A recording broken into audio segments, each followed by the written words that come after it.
edição do primeiro encontro de bispos das dioceses em experiência de guerra no continente africano. Eminentíssimos senhores cardeais, veneráveis irmãos no episcopado, caríssimos irmãos e irmãs em Cristo. Saúdo-vos neste encontro ímpar que nos congrega em torno das nossas comunidades, que têm em comum o sofrimento coletivo causado pelos recursos naturais, pelas multinacionais e pelas guerras. Outro assim, devemos também recordar que a esperança e o desejo da nossa união continental em torno da promoção humana nos irmana e nos convida a esta reflexão fundamental. A opção da Igreja pelos mais pobres e a defesa da dignidade humana não pode ser desvinculada da ideia cristã da paz. Recordemos que a encíclica de São João 23, que apresentou um dos mais belos e profundos ensinamentos da doutrina social da Igreja e que tão fortemente acentuou a ideia de desenvolvimento e dignidade da pessoa humana, foi pelo mesmo Santo Padre chamada Paz na Terra. O magistério do nosso Papa Francisco convida-nos ao entendimento cada vez mais atual do envolvimento de todos nós nos destinos da casa comum. Todos somos chamados à salvaguarda deste patrimônio ecológico, ambiental e humano, pelo que recordamos aqui a encíclica Laudato Si, e a compreendermos como a paz deste continente é uma responsabilidade de toda a humanidade e um compromisso com o futuro. É por isso que na fraternidade do episcopado e na sua colegialidade apresento-me diante de vós, venerados irmãos, para que coletivamente façamos esta reflexão no que diz respeito a toda a Igreja. Agradeço ao Santo Padre por ter acolhido as minhas preocupações enquanto bispo de Pemba e Moçambique, que se ergueram em consonância com outros questionamentos dos meus veneráveis irmãos. Congregamo-nos aqui nestes dias sob o olhar materno de Maria, Mãe da África, para em comunhão debatermos as graves questões que aqui nos trouxeram. 1. A guerra. A guerra precisa ser vista e compreendida na complexidade deste novo século que já está na sua terceira década.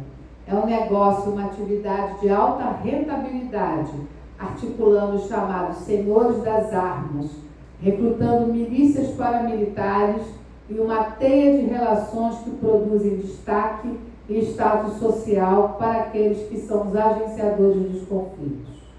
Tal fato tornou-se, infelizmente, um dos mais eficazes processos de acumulação exorbitante de lucros, que se expande intensificando o total descarte de vidas. Apesar de duramente fratricidas, as guerras do século XXI podem ser consideradas distantes dos levantes e lutas de libertação nacional dos anos 70 e 80 do século XX, que levaram ao fim dos diversos mandatos coloniais no continente.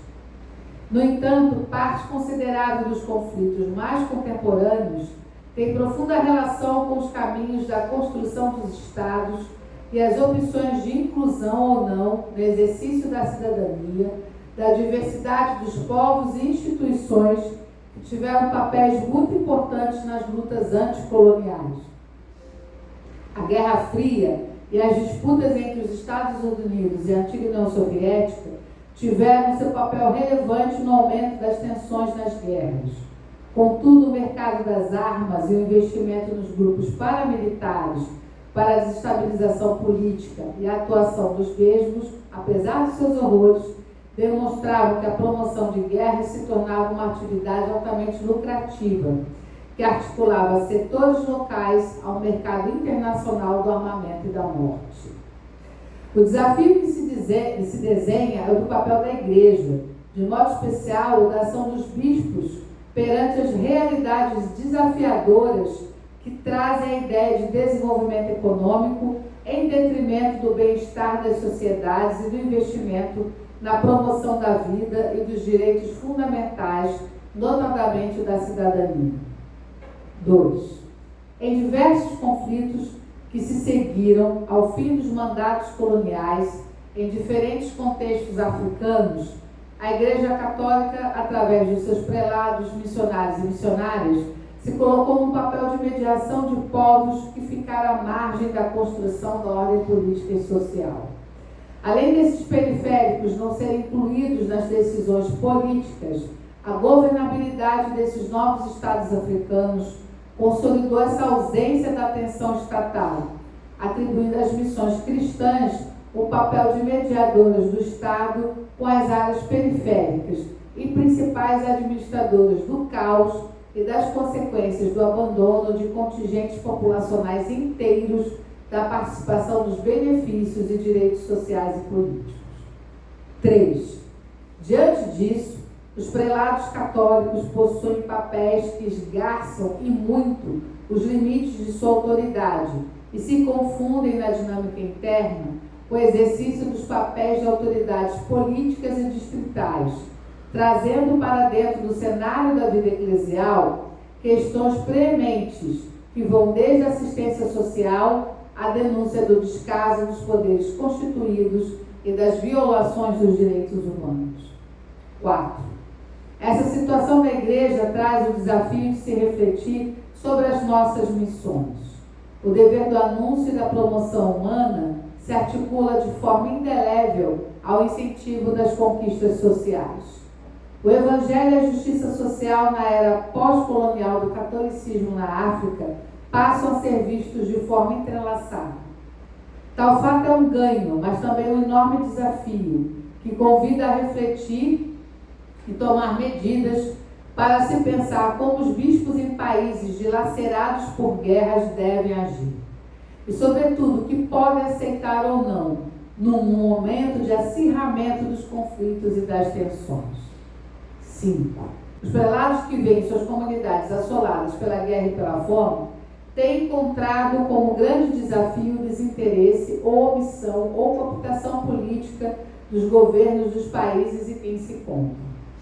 Na formulação neoliberal, em que as políticas de diversos estados africanos se estruturam, as políticas públicas escasseiam cada vez mais sob alegações de que a presença da atuação do Estado deve dar lugar a uma maior ação empreendedora do social. Isso, na prática, representa o agravamento da situação de falta de assistência social de regiões que já eram colocadas como periféricas. E, com isso, a atuação das missões cristãs vai se sobrecarregando na dura tarefa de administrar as dores das periferias e a falta de assistência básica à saúde e à educação. Junto com isso, vem o alijamento político na participação cidadã. 6. Em função do que foi dito anteriormente, os interesses de diversas empresas privadas pela exploração das riquezas naturais e dos trabalhadores e as formas como atuam abrem brechas para que, novamente, os diversos povos das áreas rurais e mais distanciados da atenção do Estado possam ser submetidos às políticas de especulação de suas terras, de exploração das suas riquezas e de expulsão e deslocamento forçados de contingentes populacionais inteiros, fomentando com isso as ações terroristas de grupos paramilitares e as violações de mulheres e crianças.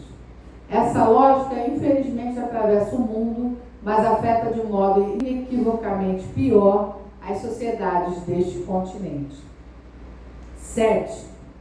Como prelados, somos chamados a defender nossas dioceses, paróquias e missões. Nossas unidades administrativas e comunidades de fé desafiam pelo simples fato de existirem a ideia de que as terras e os povos das periferias não têm qualquer organização ou capacidade de resistência. Na dinâmica contemporânea das relações com os estados e seus governos, as áreas cristãs organizadas abarcam hoje as estruturas organizativas das chefaturas, da organização da produção agrícola no sentido coletivo e a preservação dos cultos aos ancestrais. Isso é uma novidade em relação aos tempos coloniais, em que a antiga atividade missionária intervinha nas estruturas locais e desqualificava as formas de governo e as religiosidades locais. As missões se tornaram, sobretudo a partir do Concílio Vaticano II, espaços de forte vivência comunitária, no surgimento de lideranças políticas e sociais e de contestação ao avanço da lógica ultraneoliberal nas áreas rurais. Nesse sentido, muitos de nós prelados passamos a ser vistos como detentores de poderes e chefes, concorrentes aos governos civis e militares. Por essa triste lógica, ficamos rendidos e nossas ações se limitam a organizar a vida das nossas comunidades, amparar os deslocados, socorrer os violados e denunciar os crimes das guerras. Os sumos pontífices do mundo contemporâneo têm dado relevância e crescente importância à África. Desde São Paulo VI, os papas estiveram no continente em visitas a diversos países que atravessavam transformações políticas de grande importância e têm se dedicado, desde o pontificado do Papa Francisco, à atenção aos países dilacerados pelas guerras.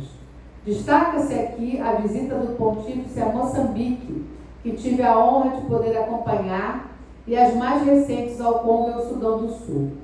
Nesses encontros, o Papa se abre para a acolhida das dores e das feridas de tantos religiosos, religiosas e leigas, que desejam promover justiça, assistência e transformação social. Comoveu o mundo a atenção dada pelo pontífice aos relatos das vítimas das violações dos direitos humanos e também os hospitais cuja construção apoiou em Cabo Delgado, Moçambique, que atende milhares de pessoas em situação de deslocamento forçado. Nossa opção missionária de estarmos com os últimos, por vermos em todos o próprio Cristo, é um grande avanço na história da Igreja, mas é compreendida politicamente como uma opção que nos coloca numa situação de difícil liderança, que tanto nos compromete diretamente quanto aos nossos missionários e missionárias, religiosos e religiosas, sacerdotes, leigos e leigas, que estão à frente das ações de evangelização e ações sociais. 8. A violência que sofremos por conta do acirramento dos conflitos, a dificuldade que encontramos localmente nos diversos países deste continente, nos colocam numa situação de dolorosa solidão, que nos leva a tomar decisões urgentes. Estas, infelizmente, acabam sendo ações isoladas e não têm a repercussão nacional e internacional que precisam para a superação dos conflitos e violações. Além disso, nos defrontamos com uma série de situações, como, por exemplo, a das doações e propostas de uma suposta cooperação de empresas que estão diretamente implicadas nas guerras de que somos vítimas nas nossas comunidades.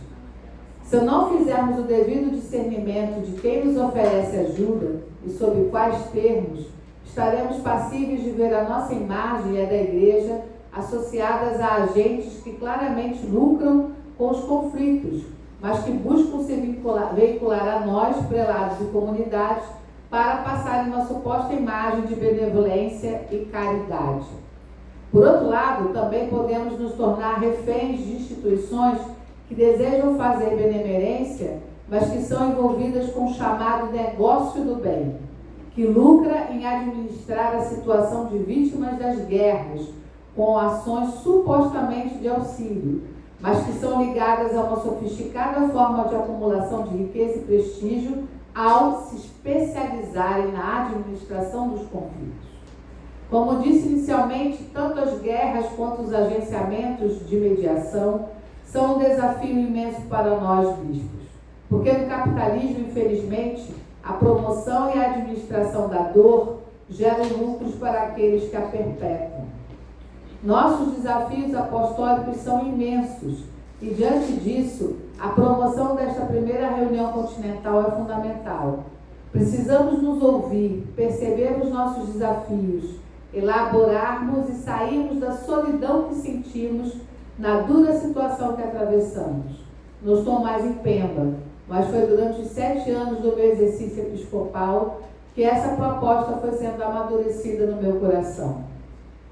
Tive a oportunidade de poder apresentar esta proposta ao Papa Francisco e com o Cardeal Czerny encontrou-se o caminho de realizar esta primeira e tão importante reunião. Já não estou em África, mas a África nunca sairá de mim.